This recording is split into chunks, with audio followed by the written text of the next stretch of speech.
I was the one who laughed. Out of 900 delegates in that chamber, on the day humanity's representative first stood up to speak, I was the one whose laugh carried. It's in the record. You can still find it if you know where to look, a single sharp chirp of amusement from the translator's tier, high up at the back, where the people who turn words into other words sit and watch and are not supposed to have opinions. That was me. I had an opinion. I laughed. I have spent the rest of my very long life trying to earn my way back from that laugh. This is the story of how it started. My name is a series of clicks and a color your eyes can't see, so call me Resh. That's close enough, and it's what the human ended up calling me later when we became, well, I'll get to that. I was a translator for the Galactic Council, junior, third tier. You have to understand what that meant because the whole story turns on it. The Council was the oldest thing in the known galaxy, a body of 900 member species, some of whom had been sitting in that same chamber, on the same cushions, deciding the same kinds of things, for longer than some stars have been burning. It was vast and it was ancient and it was, above all, certain.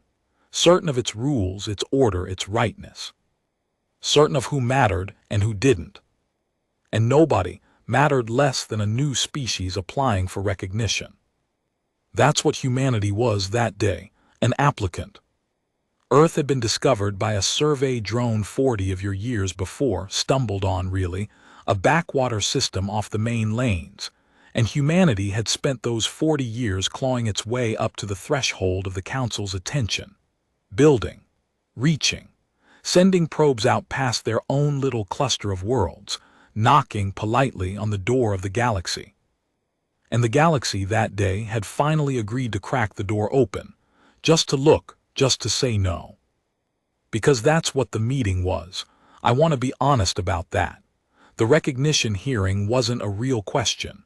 The answer was decided before the human ever entered the chamber. Humanity was going to be denied classified provisional primitive, granted no seat, no protection, no trade rights, told to come back in a few centuries when they'd grown up. Everyone knew it. The vote was a formality. The hearing was theater. I knew it too. I'd seen the assessment file. We all had. And the assessment file is why I laughed. Let me tell you what was in the file, because it tells you everything about how the Council saw them, I should say. I keep slipping. After all these years, I still slip. The file on humanity was thin. 40 years of observation, mostly from survey drones, plus whatever the humans had transmitted themselves in their applications, and it read like a list of charming inadequacies. Their ships were slow, that was the headline.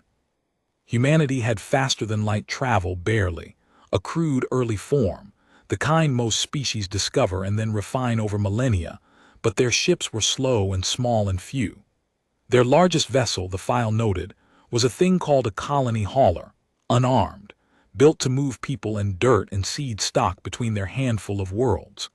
Their military, such as it was, consisted of system defense craft that had never fired a shot at anything but rocks. Their technology was primitive. They still used physical interfaces, buttons, screens, things you touched with your hands.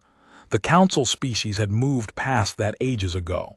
They still got sick. They still aged and died on absurdly short timescales. They still, the file noted with something like wonder, ate by putting organic matter into a hole in their faces and grinding it with bones. And this was the part the file dwelt on, the part that mattered most to the Council. They were emotional, disorganized. They argued constantly among themselves in public loudly. They had hundreds of governments and could barely agree on anything. They were sentimental, prone to attachment, given to grand gestures and impractical loyalties. The file's conclusion, in the cold assessing language of the Council's analysts, was that humanity was a species of great feeling and small capability. Soft. Scattered, slow, not a threat, not a peer, not for the foreseeable centuries anybody. Primitive. That was the word stamped across the file in the Council's formal script. Provisional primitive. So you understand my laugh, a little when the human stood up to speak. We'd all read the file. We all knew what was about to happen, and humanity, against all of it, had sent a single representative across half the galaxy in one of their slow little ships to stand in the oldest chamber in existence and ask 900 ancient species to let them in. It was, I thought, watching from my tier, the saddest, most pointless kind of bravery there is. Like watching someone dress in their best clothes to attend a trial where the verdict's already signed. I should have known better, we all should have. We'd read the file, we just hadn't read it right. The human's name was Mara Aconquires, and she did not look like a threat. She was small, humans are small by council standards, but she was small even for a human, I learned later. Older, gray in her tightly coiled hair. She walked into that vast chamber, under the great dome where 900 species sat in their tiers rising up into the dark, and she did not look up at all of us looming over her, and she did not look afraid. She walked to the speaker's floor, the little disk of light at the center of everything, and she set down a small case she was carrying, and she waited with her hands folded for the council to acknowledge her. She was not a soldier. That mattered later more than anything. The council had expected, to the degree it had bothered to expect anything, a warrior or a politician, some figure of force or cunning. Humanity had sent neither. The file would later tell me what Mara Aconquires actually was in human terms, an engineer, a builder of ships, not a captain of them, a designer, the woman who drew the lines that other people then turned into hulls. Humanity had sent its best builder to the galaxy's oldest table. At the time, I thought that was another charming inadequacy. They don't even know to send a diplomat, I thought. I understand now. They knew exactly what they were sending. They were sending the one person who could explain the thing that was about to arrive. The Speaker of the Council, an ancient being of the Veil, a species so old their bodies had become more crystal than flesh, who had presided over that chamber for longer than humanity had been a species. The speaker addressed her. Coolly, courteously, the way you address a child you intend to disappoint. The speaker thanked humanity for its application. The speaker noted humanity's evident enthusiasm and commendable persistence. And then the speaker, without any cruelty, because to the Veil it wasn't cruelty, it was simply the order of things. The speaker began to read out the verdict that had been decided before Mara ever entered the room. Humanity would be classified provisional primitive. Humanity would be granted no seat, no vote, no trade rights, and no protection under council law.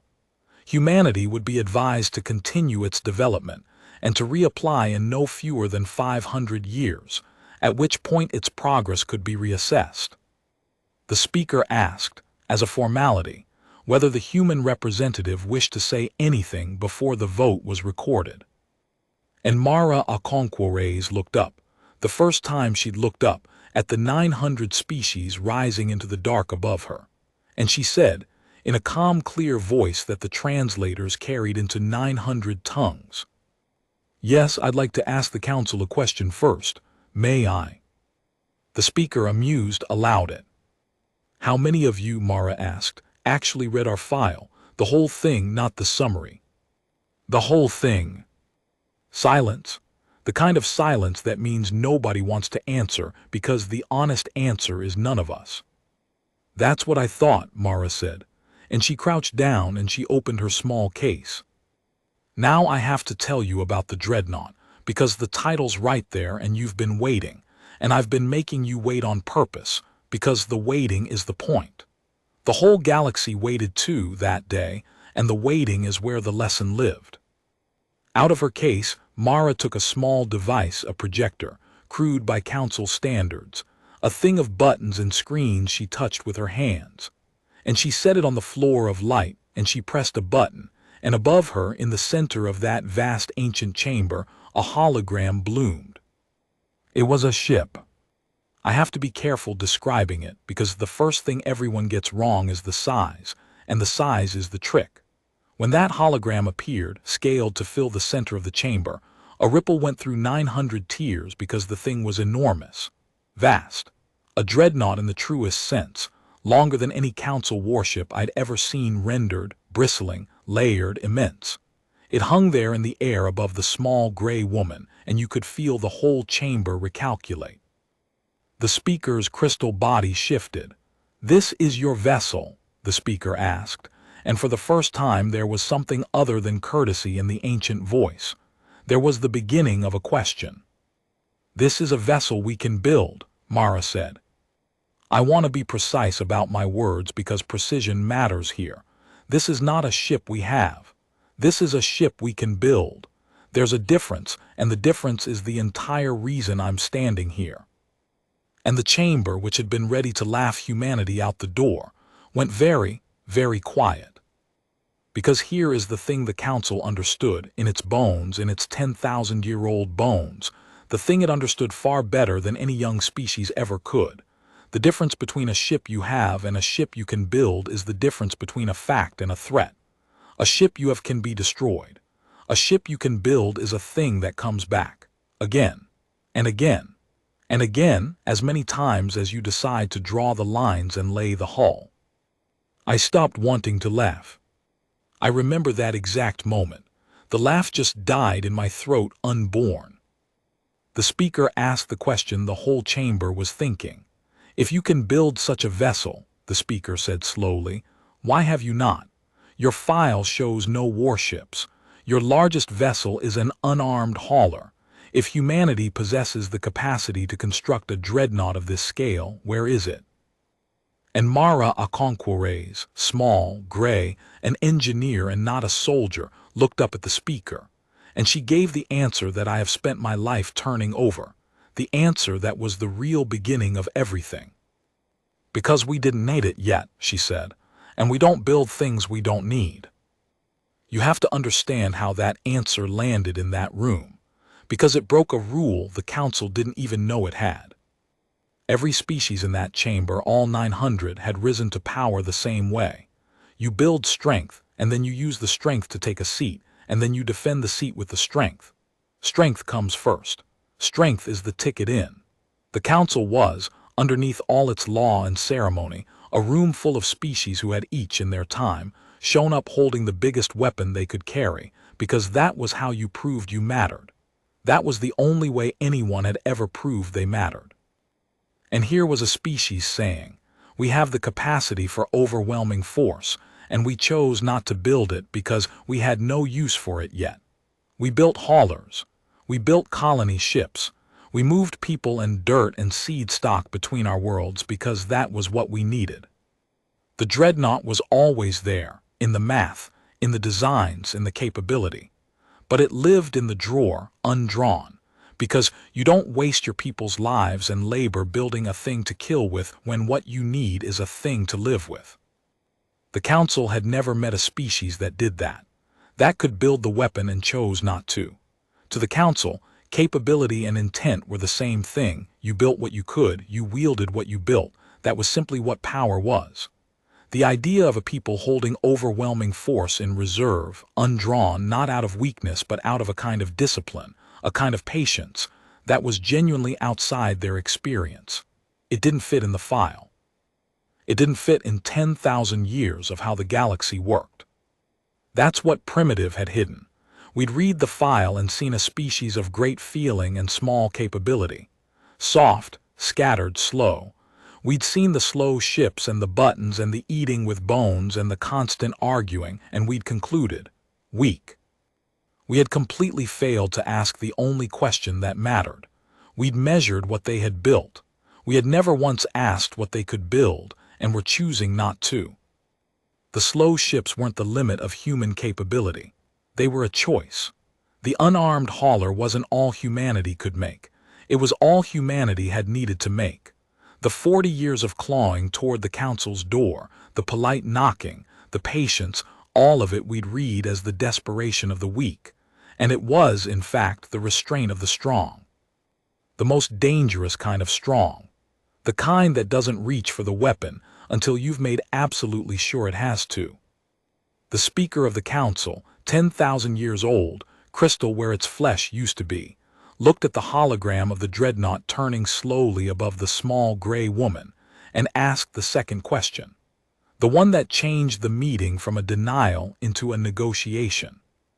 And what, the speaker said very carefully, would constitute a use for it? Mara Okonkwo smiled. It was not a warm smile. I'd learned over the years that followed that she could be warm, that she was in fact one of the warmest beings I ever knew. But that smile in that chamber was not warm. That, she said, is exactly the right question, and it's why I'm really here. Not to ask you to let us in. She looked up at all 900 of us. I'm here to tell you what we'll consider a use. I'm here to tell you what we'll consider a use, Mara had said. And the whole chamber leaned in, 900 species at once, the way a forest leans when the wind turns. I leaned in too. The laugh was long dead in my throat by then. What replaced it was something I didn't have a word for in my own language and had to borrow from theirs later. Dread. The specific human flavor of it, the cold that comes not from danger you can see, but from realizing you've badly misjudged something, and the misjudgment is about to cost you. Myra let the dreadnought turn slowly above her. And then she did something that I think, looking back, was the bravest single act I ever witnessed, and it didn't involve a weapon at all. She told the truth, the whole truth, including the parts that made humanity look weak. I'll be honest with you, she said, because I think honesty is the only thing that's going to work in this room, and because we've found it usually does. That ship can be built, but it would take us 11 years to build the first one.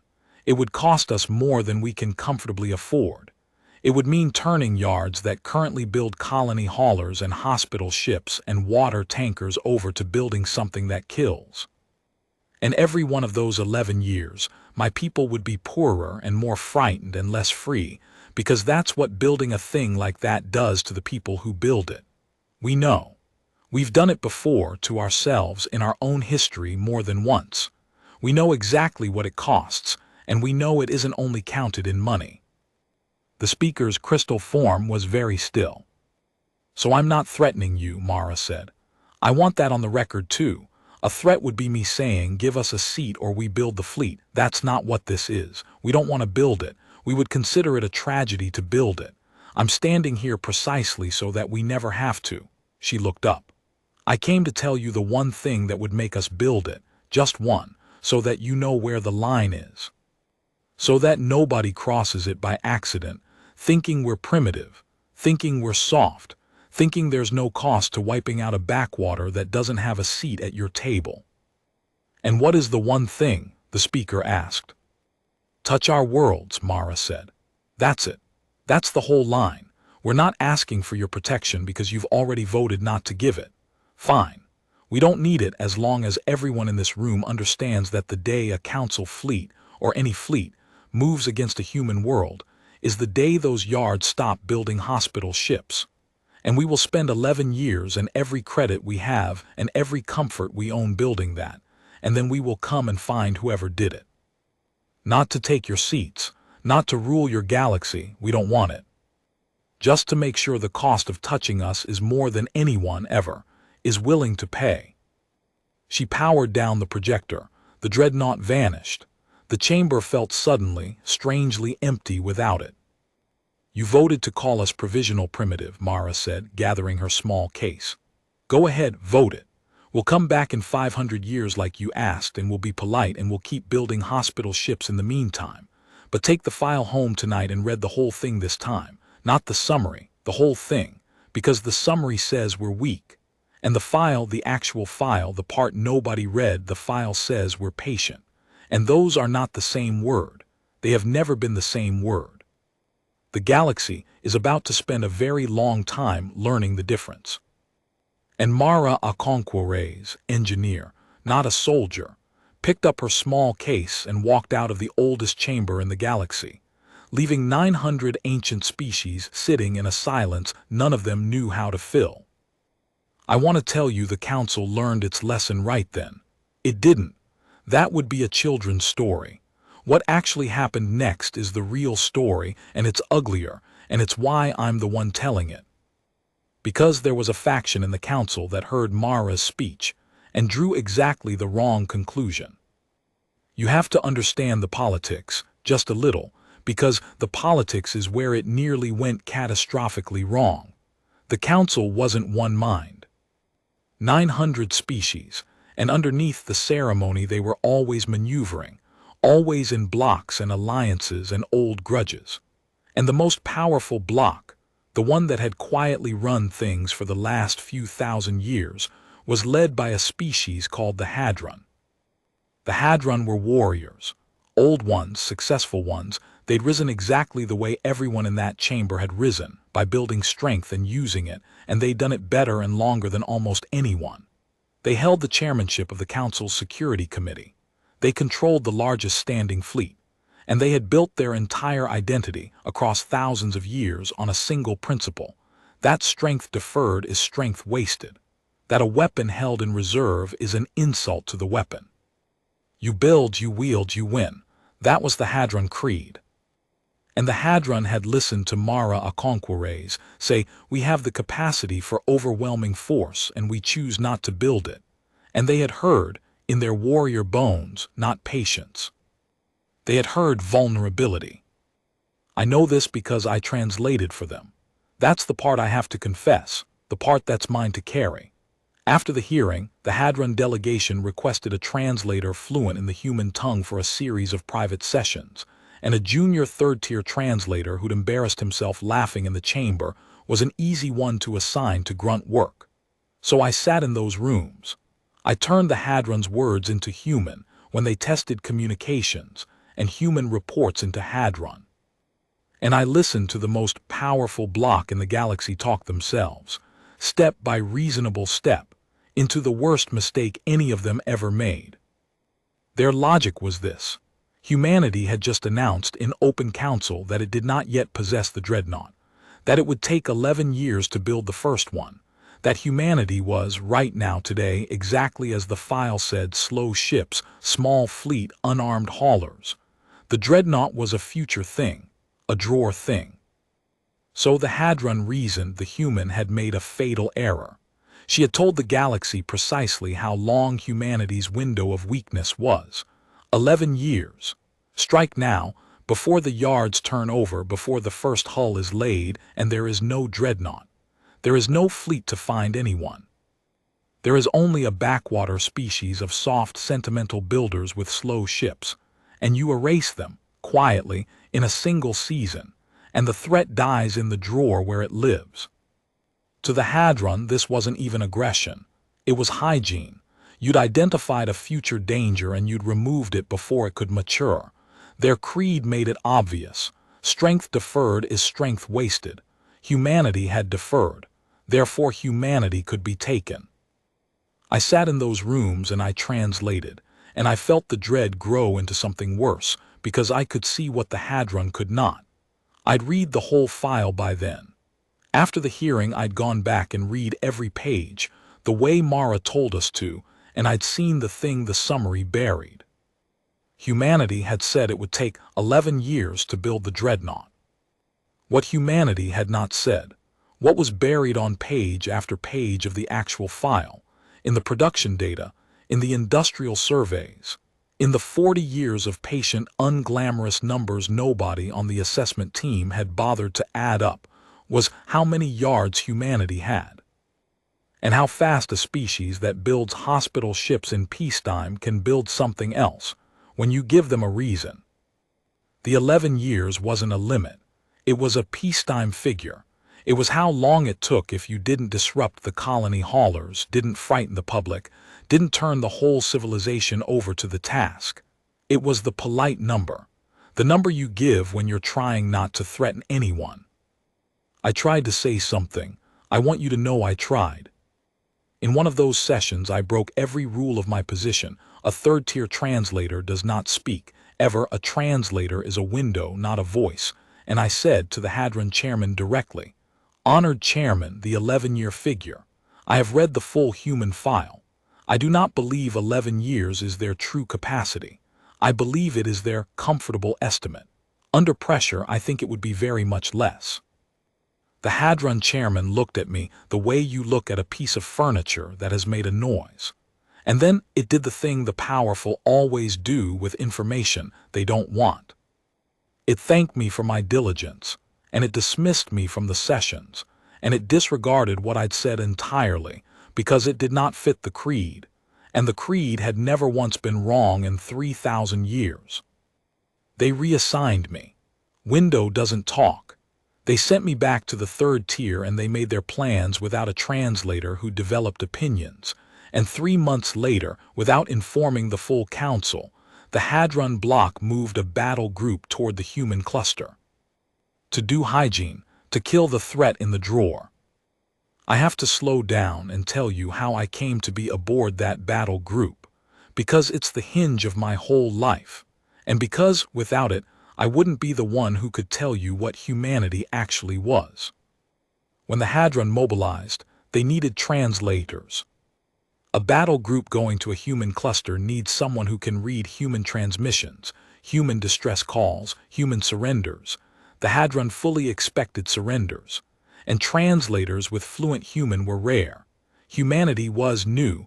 Almost nobody had bothered to learn the tongue. There were, in fact, only a handful of us in the whole council apparatus. So they took me anyway. The furniture that had made a noise. They needed the noise-making furniture because it was the furniture that spoke human, and creed or no creed, you bring the tool you need. They put me aboard the Hadron flagship, a vast, brutal, beautiful thing, all forward armor and weapon batteries, a ship built by a people who had never once in their history needed to build anything else, and they pointed it at Earth's cluster, and they went to do hygiene. I spent that voyage in a kind of grief I couldn't explain to anyone around me, because I'd met Mara Aconquires, only across a chamber, only as the woman I'd laughed at, but I'd met her, and I'd read her whole file, and I knew that the Hadron were not flying toward a soft, sentimental backwater. They were flying toward a people who had told the entire galaxy, plainly and honestly, exactly what would happen if anyone touched their worlds. The Hadron thought Mara had revealed a weakness. I knew she'd drawn a line in front of 900 witnesses and written the cost beside it in letters anyone could read. And the Hadron were about to cross it, not by accident, on purpose, convinced it was hygiene. We came out of the jump at the edge of the human cluster. The Hadron flagship and 40 warships behind it, the largest force the Security Committee had assembled in a generation, weapons hot, expecting to find slow ships and unarmed haulers and a season's easy work. And the human cluster was quiet. That's the first thing that was wrong. There were no defensive fleets scrambling, no panic transmissions, no frantic system defense craft throwing themselves at us. The human worlds turned below us, blue and green and busy, going about their lives, and they did not seem to be afraid. The Hadron chairman on the flagship bridge took this as confirmation. They're not even defended, it said through me, broadcasting the demand for surrender across the cluster. They have no fleet. The human said 11 years, and the human did not lie. We have arrived in the window. Order all human worlds to surrender to Council Security Authority immediately or be removed. I translated the demand. My voice shook. I sent it out across the cluster on every human band. And humanity answered. The answer didn't come from a fleet because there was no fleet. That's what the Hadron never understood, even at the end. Humanity didn't meet them with a fleet. Humanity met them with a single transmission and a single ship, and the most terrifying lesson the galaxy had ever been taught. The transmission came first. It was Mara Aconquires. Of course it was. The engineer, not a soldier. Her face filled the flagship's main display, calm and gray and tired-looking, and she spoke human, and I translated, and my own voice broke halfway through, because I understood what she was saying before the Hadron did. You read the summary, she said. I told you to read the whole file. The Hadron chairman demanded her surrender. Your 41 warships, Mara said, ignoring the demand entirely. I want to be precise because precision matters. 41. You came in the window because I told you the Dreadnought takes 11 years, and that was true. At peace, building hospital ships, not frightening anyone. She paused. You frightened us. 3 months ago when your block started moving. We saw you coming, we're slow, not blind, that was in the file too, our sensors are excellent, we just never built fast ships to go with them. We've had 3 months. Do you want to know what a species that can build a Dreadnought in 11 peacetime years can build in 3 months of fear, when it turns every yard it has to the task and stops pretending it's not afraid? And behind her in the display, something moved. Not a Dreadnought. I want to be clear, because this is the twist the Hadron got wrong and the whole galaxy got wrong after, and it's the truest thing in this entire story. There was no single enormous Dreadnought. The hologram in the chamber had been a kind of lie, not a false thing, a true thing told in a misleading shape. Humanity had let the Council picture one vast ship, one mountain to be afraid of, because one mountain is a thing you can imagine destroying. What actually rose up out of the human cluster, out of the blue and green busy worlds, blotting out the light of their own suns as they came, was not one ship. It was hundreds. Small ones. That was the horror of it, the beautiful, terrible horror. Not vast dreadnoughts. Small, fast, ugly, cheap-looking ships, the kind you could stamp out of a yard in days instead of years, the kind that didn't need to be beautiful or grand because they only needed to do one thing. Each one a fraction of a Hadron warship. Each one alone, nothing. The kind of thing the file would have called primitive. But there were hundreds, and then, as they kept rising, thousands, pouring up out of every human world at once, from yards that 3 months ago had been building water tankers, swarming up into orbit in numbers that made the Hadron's 41 warships look like what they suddenly were. 41 targets, deep inside a cluster, surrounded. The Dreadnought was never a ship, that was the lesson.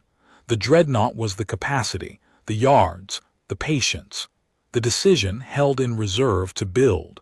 Humanity had shown the Council a single mountain because that's what the Council could understand. But the real weapon was never going to be one mountain. It was the ability to make 10,000 hills appear in 90 days, out of the same industry that fed and housed and healed a peaceful people, the instant that people decided it had a use. Mara's voice came across all bands, steady, into the sudden silence of 41 warships realizing what they were inside of. You thought the Dreadnought was the threat, she said. It was never the Dreadnought. The Dreadnought was just the thing we showed you so you'd understand we could. The threat was always this. She gestured, and the swarm tightened, thousands of cheap, ugly, patient little ships closing around the Hadron fleet like a hand. The threat was always that we build what we need, exactly when we need it, faster than you can believe, because we don't waste our strength in peacetime the way you do. You've kept your fleet hot for 3,000 years. We kept our yards, and it turns out the yards win. Strength deferred isn't strength wasted, Chairman. Strength deferred is strength saved. You spent yours staying frightening. We saved ours and built it the week we needed it, and now there's a great deal more of ours than there is of yours. The Hadron chairman on the bridge said nothing for a long moment. And then it gave the order I will hear in my sleep for the rest of my life. It ordered the fleet to open fire on the nearest human world. The Hadron chairman ordered the fleet to fire on the nearest human world. And here is the moment everyone wants me to describe as the great human victory. The slaughter.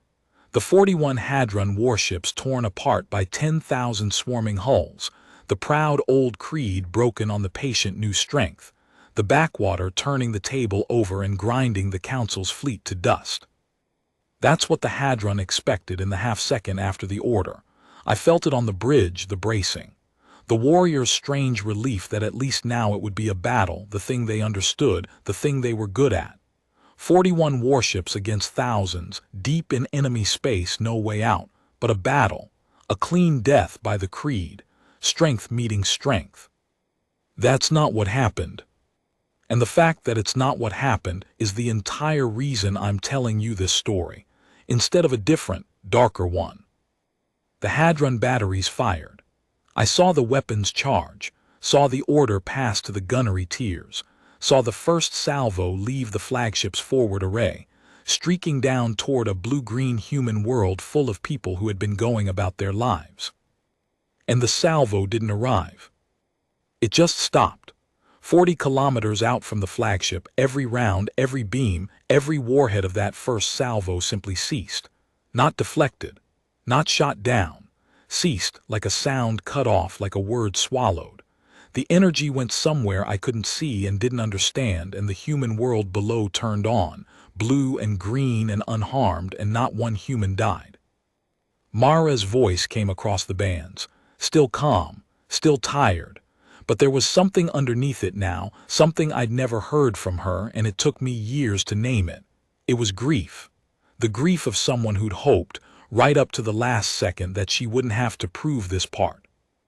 "We can build a great many things in 3 months," she said. "We didn't only build ships. You fired on a world full of children, Chairman. I want that on the record too, the way I put everything on the record. You gave the order. We all heard it. 900 species are going to hear it." A pause. And nothing happened. Because the first thing we built, before the ships, before anything, was the thing that makes sure no fleet ever burns a human world again. We built it in the first 3 weeks. The ships were just so you'd understand we could come find you afterward. But we were never going to need to come find you. We were always going to be able to simply not let you. I understood slowly what she was telling the galaxy. It wasn't that humanity had a bigger fleet. The swarm was real. The thousands of hulls were real, but they were the threat, the loud thing, the thing the Hadron could see and fear. The actual weapon, the quiet one, was a shield humanity had thrown over its own worlds, a thing the file's authors could never have predicted because they'd spent 40 years measuring what humanity had, and never once what humanity could make when it stopped being polite. Humanity had reached the point in 3 months of fear where it could make its world simply unattackable. And it had chosen, this is the part that broke the council, the part that broke me, it had chosen to lead with that. Not with the swarm, not with annihilation, with a shield, with nothing happened, with not one of you dies today and not one of us either, because we built the thing that ends the fight instead of the thing that wins it. The Hadron chairman ordered a second salvo, and a third, pouring fire down at the human world in mounting fury. The warrior's creed, unable to accept that strength had met something that didn't answer in kind. And nothing happened, again and again. Salvo after salvo swallowed 40 kilometers out, while the human world turned on unharmed, and the swarm of cheap patient ships hung in the dark all around the Hadron fleet and did not fire even once. That was the lesson, not the swarm, the restraint. Humanity had the Hadron fleet dead to rights, surrounded, outnumbered, and it did not fire because it didn't have to, because it had already built the only thing that mattered, and the only thing that mattered turned out to be the power to refuse the battle entirely. I have to tell you what it did to the Hadron, because it's the truest thing about power I ever learned, and I learned it on that bridge. It unmade them.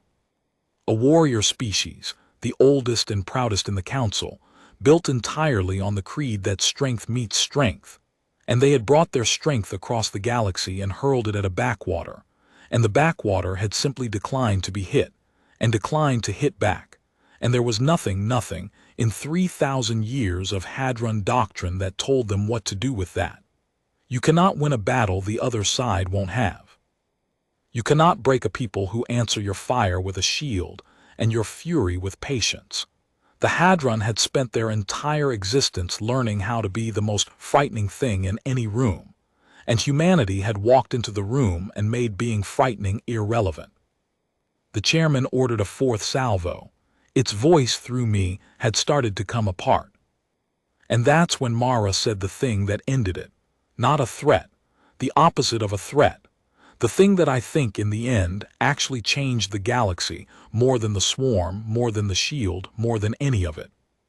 "Stop," she said. "Please, I'm asking you to stop. Not ordering, asking. You've fired 4 times. Nobody's died. It can stay that way. You can turn your ships around and go home and tell the council the truth that you crossed the line and the cost wasn't paid in blood because we decided it wouldn't be. We could end your fleet right now. You know we could. You're surrounded and you've seen what we built. We're choosing not to, not because we're soft. Because we read our file too, Chairman, the whole thing, the parts about what it does to a people when they start answering fire with fire and can't stop. We've burned our own worlds doing that in our history, more than once. We know exactly where that road goes. And we decided 3 months ago, while we were building all of this in a panic, that we would build the thing that lets us get off the road. The shield first, the mercy first, the swarm only so you'd believe us. Her voice was very quiet now. Go home, tell them what happened here. That's all we want. That the galaxy finally understands what we are. Then maybe nobody ever has to build any of this again. The Hadron chairman sat on its bridge, surrounded by 10,000 ships that would not fire, above a world that would not burn, and it understood, I watched it understand, that it had lost in a way its creed had no word for. It had not been defeated. It had been declined, made unnecessary, shown that the thing it had organized its entire civilization around, the wielding of strength, was, against the right kind of patience, simply beside the point. It gave the order to withdraw. The swarm opened. Just like that. A lane appeared in the wall of human ships, clear and wide, an exit offered to a fleet that had just tried to murder a world. And the 41 Hadron warships turned, and limped out through the lane that humanity held open for them, and not one shot was fired as they went. I have never before or since seen anything as devastating as that open lane. An empire could have burned those ships and been within its rights. Humanity opened a door and let them leave. And in doing it, humanity took from the Hadron the one thing they could never get back, the story. Because now the story was not the human swarm or the human shield. The story the Hadron had to carry home, in front of 900 species, was that they had crossed the line and fired on children and been spared.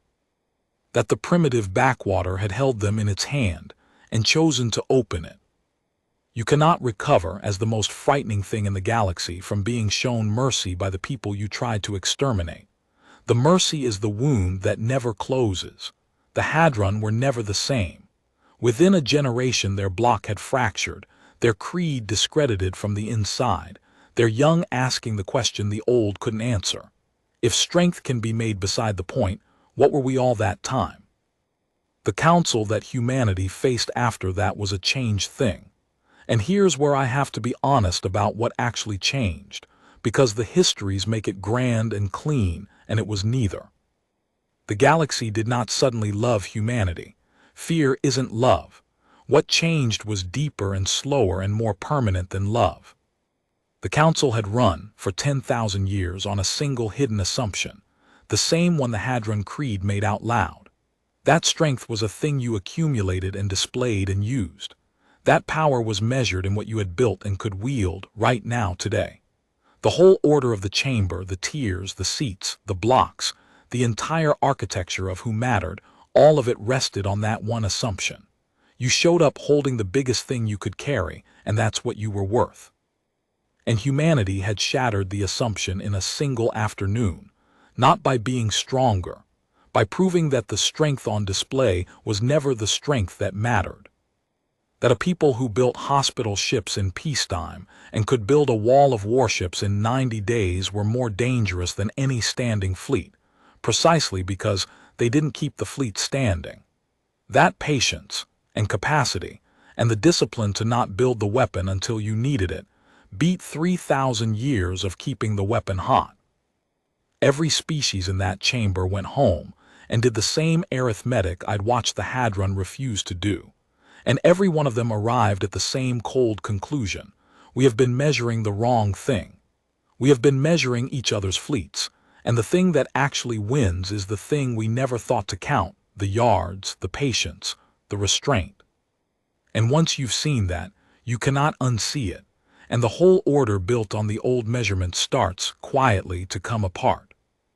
Humanity was offered a seat, of course. Full recognition, retroactive, profuse. The council practically begged, And Mara a Conquerez, they sent her back, the engineer, not a soldier, because by then everyone understood she was the most dangerous diplomat humanity had. Mara stood on the floor of light again, under the dome, and turned the seat down. "We don't want a seat at this table," she said. "We've seen how this table works. It runs on who can frighten whom. We're not going to sit at it and play that game better than you, because playing it at all is the disease, not the cure. We'll trade with you. We'll talk with you. We'll help you when you're in trouble, and you will be, all of you, sooner or later. That's just what it is to be alive in a galaxy this size. But we're not going to take a seat in a room that's organized around fear. We're going to sit outside it and build, and the door to our worlds is open to anyone who comes in peace and closed to anyone who doesn't, and that's the whole of our foreign policy forever. You know the cost of testing it now, so nobody ever has to." And she left again, and this time the silence in the chamber wasn't dread. It was something worse for the old order. It was 900 species realizing the most powerful thing in the galaxy had just declined to rule it, and that the declining was itself the proof of why it could have. The Council never recovered its old certainty. How could it? Its whole architecture assumed everyone wanted the seats, and the strongest people anyone had ever seen had looked at the seats and said, "No, thank you, the seats are the problem." Within 50 years, the chamber that had stood for 10,000 had reformed itself top to bottom. The blocks dissolved, the security committee disbanded, the whole fear-measured order replaced slowly, painfully, incompletely with something that tried at least to measure other things. Humanity never joined it. Humanity just kept building hospital ships and kept its door open and kept the yards, and that was enough. That was always going to be enough. That was the whole point.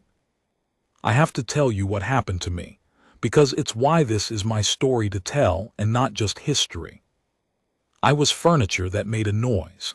I'd laughed at Mara in the chamber, and I'd tried to warn the Hadron and been dismissed for it, and I'd ridden a flagship to a human world expecting to translate a massacre. By every measure of my own people, my career was over. You don't survive being aboard the fleet that committed the great crime, even as the lowest tool on it. But I'd done one thing right in all of it.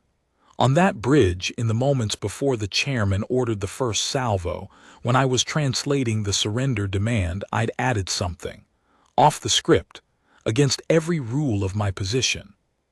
As I sent the Hadron's demand across the human bands, I'd appended in human, in my own shaking voice. "This translator read your full file. This translator believes the chairman is making a terrible mistake. This translator is sorry." I thought no one would notice. A window doesn't talk. But humanity, it turned out, was listening to everything, the way they always were, slow but never blind. And after it was over, after the Hadron limped home through the open lane, a single human transmission came to the flagship, addressed not to the chairman, not to the council, but to a third-tier translator by the click-in color name that humans couldn't pronounce. It was Mara, and all she said was, "You read the whole file, come work for the people who write the real ones. We could use someone who knows the difference between weak and patient. Most of the galaxy doesn't yet." I defected on the spot. I want to be honest, it wasn't bravery. It was that I'd spent my whole career as a window, turning other people's words into other words, never my own, and a small gray woman who turned the galaxy down twice had just offered me the chance to have my own words for the first time in my life. You'd have run too. I spent the rest of that life, a long one by your standards. We live a long time among humans, translating at first, then more.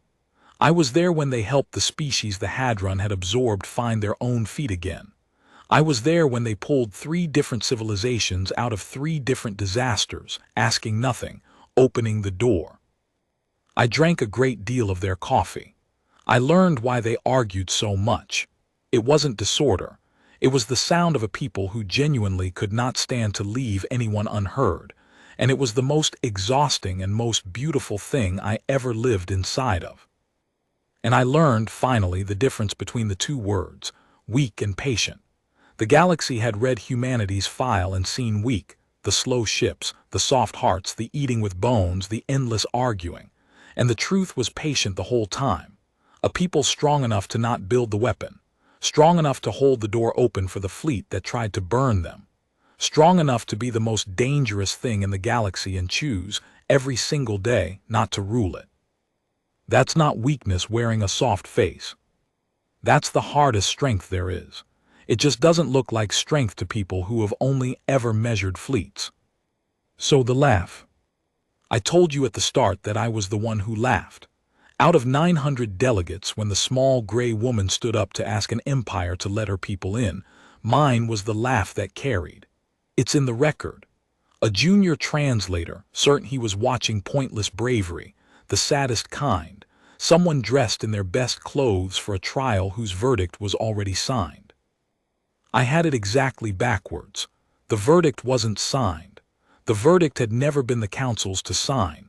Mara Aconquires hadn't come to that chamber to be judged. She'd come to deliver one, and to give the galaxy the one warning that would let it choose mercy over the lesson. We just couldn't hear it because we were laughing. I've spent a very long life trying to earn my way back from that laugh, translating, building, holding doors, and near the end of her own much shorter life, humans don't live long. That's the one charming inadequacy the file got right, and it's the one that still makes me grieve. Near the end, I asked Mara if she'd heard it. My laugh. In the chamber that first day. She said yes, she'd heard it. I started to apologize, the way I'd been apologizing in my own heart for decades. And she stopped me. She put one small old human hand on my arm the way they do, and she said, "Don't. Your laugh is why I knew it would work." I didn't understand. I told her so. If a junior translator laughed, she said, in the back, where the people who turn words into words sit and aren't supposed to have opinions, if you laughed, then I knew the whole room had already decided we were nothing. And a room that's decided you're nothing isn't listening for a threat. It's the only kind of room where you can stand up and tell the absolute truth about what you are, and have them all hear it as a joke, and walk out before they realize you weren't joking. She smiled. That not warm smile that I'd learned over the years was actually the warmest one she had, the smile of someone who's just told you the real reason for something. Your laugh meant they'd underestimated us all the way to the bottom. That was the only place we could safely start from. So thank you. You were the first one to prove the file had worked. She'd wanted us to laugh. The whole thing, the slow ships left slow on purpose, the unarmed haulers, the file that read like a list of charming inadequacies, the 40 years of polite knocking, the 11-year figure, the comfortable estimate, the patience that read as weakness. All of it, every piece, was humanity making absolutely sure the galaxy would underestimate it all the way to the bottom, so that when the line finally got tested, the people testing it would do it carelessly, cheaply, with 41 ships and a creed and no idea what they were flying into. And humanity could teach the lesson once completely, with a shield instead of a slaughter, and never have to teach it again. The Dreadnought was never the weapon. The laugh was the weapon, my laugh, the galaxy's laugh, the certainty that something soft and slow and sentimental couldn't possibly be a threat. Humanity built its whole strategy on being laughed at, and it worked because we were exactly arrogant enough to laugh. I think about that every day of my long life. The most dangerous people in the galaxy turned out to be the ones we were sure we could ignore. And the safest thing they ever built, safer than the shield, safer than the swarm, was our certainty that they were primitive. We thought humanity was primitive. We should have read the whole file.